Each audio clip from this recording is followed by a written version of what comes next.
It's 5,700 calories a day for 21 days, which adds up to close to 120,000 calories, and it weighs 47 pounds at the start, and it's an average of 158 calories per ounce. There was a lot of spreadsheeting.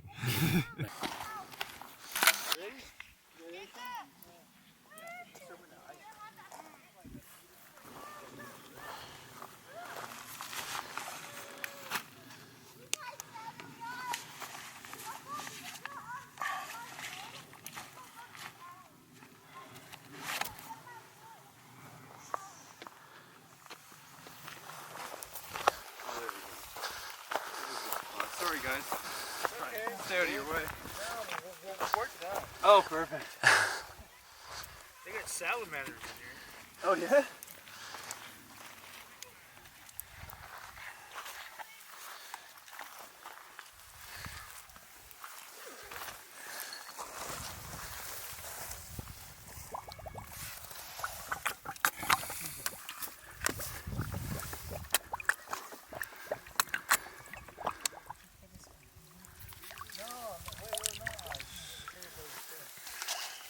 Ice in there.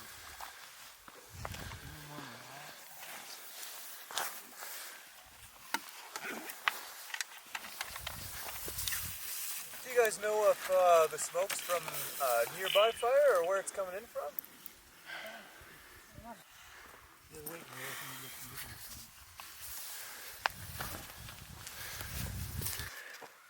Water filter? Yeah. I just sit on it, but it looks like a guy peeing in a bottle. We'll either, we'll see down the trail. Oh yeah, what's the name of this tank? Tank. They call any little water pond, muddy puddle, a tank in Arizona. I forget what this one is, but it's actually bigger than most. We're on the Arizona Trail. Mile oh geez, I should know this. 130? What are we? I think about 130. There we go.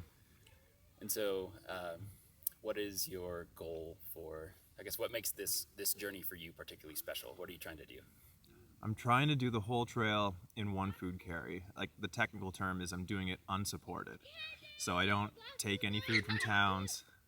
I don't take any water from caches. I don't stop for the night. I don't charge up. I just have everything I need with me right from the start.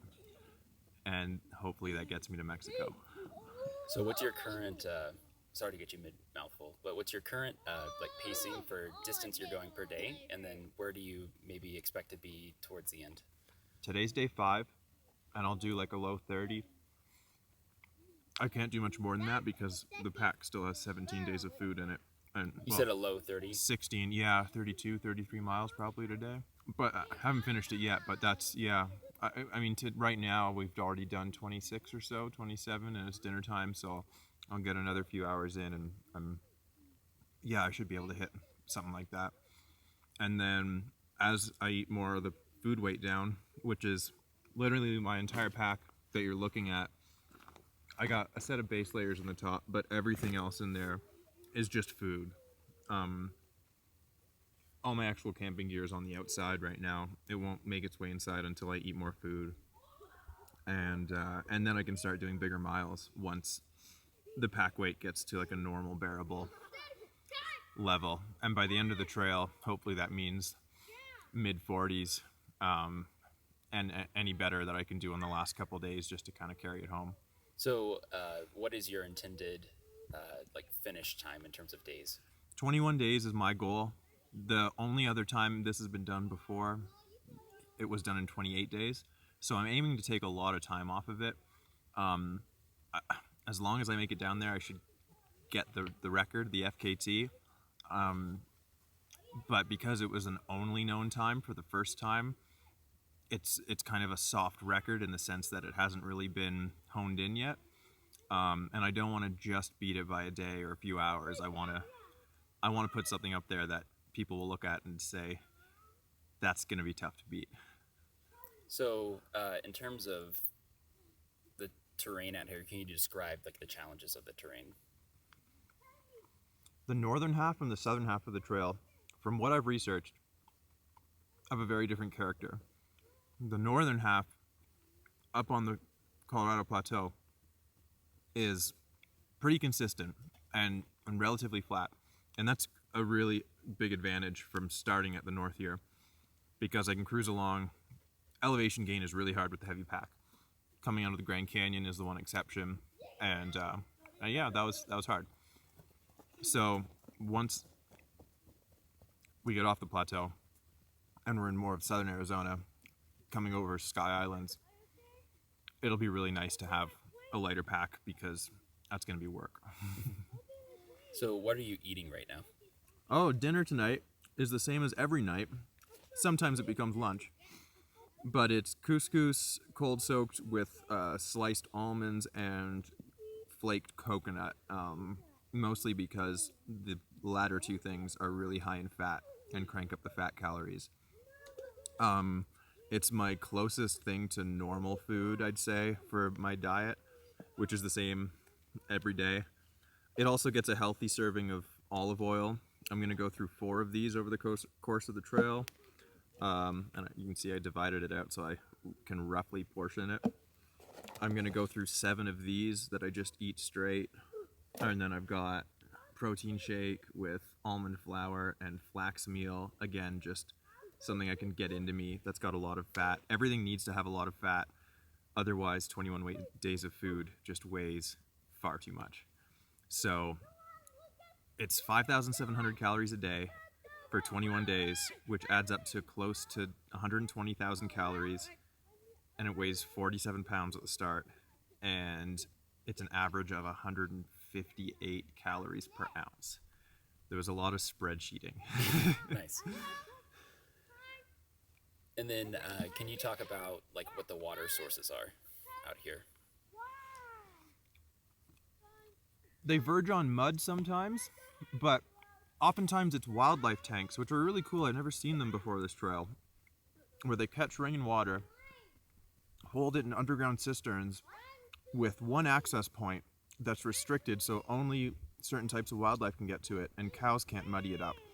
And it gives a water source in really dry areas that otherwise wouldn't have any, and actually allows more wildlife to grow, to live there.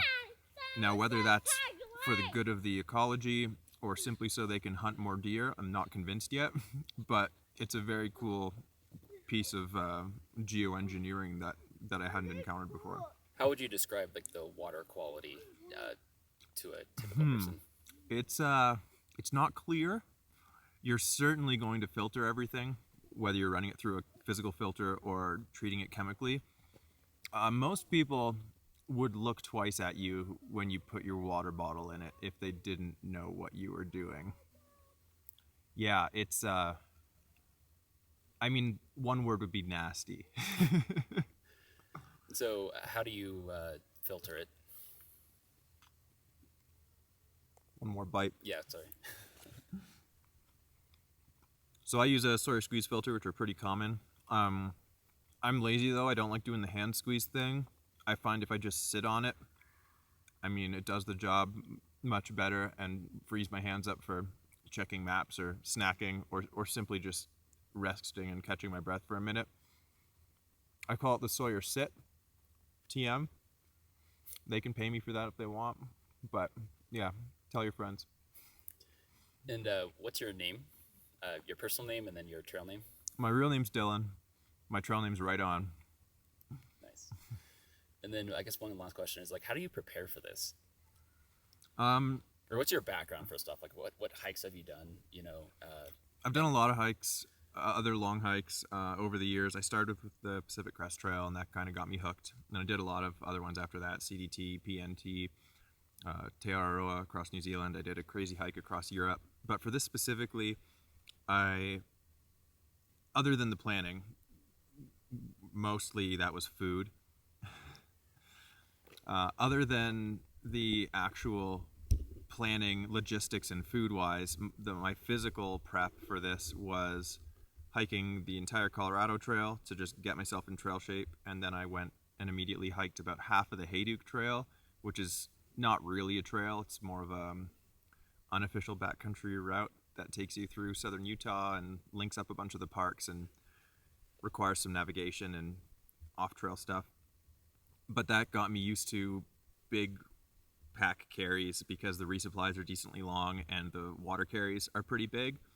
So that was my transition from normal hiking to hiking in the desert with a heavy pack and gauging my water needs. And I thought that would be a good prep for this. And then I took a week off, bought a whole lot of food and Ziplocs, and made my way to the trailhead. Nice. Yeah, thanks for taking the time to do this impromptu interview while I was also hiking the Arizona Trail. My pleasure, man. I hope it turns out good, and I hope I hope that you get what you're going for. Thanks. Yeah. Enjoy your hike. Thank you.